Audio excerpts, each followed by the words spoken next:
чувак встает и тупо к окошку уходит. Да. Не. Он уже испугался.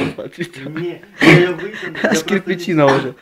Я не все вытяну. Что ты не вытянул? Там чуть-чуть осталось. Слабак. Нахер ты кашляешь, ты нарываешь. Два индюка тупо сидят и кашляют. Ты пойми на такую хуйню прибились. Отвечай. Ебать, все, мэч.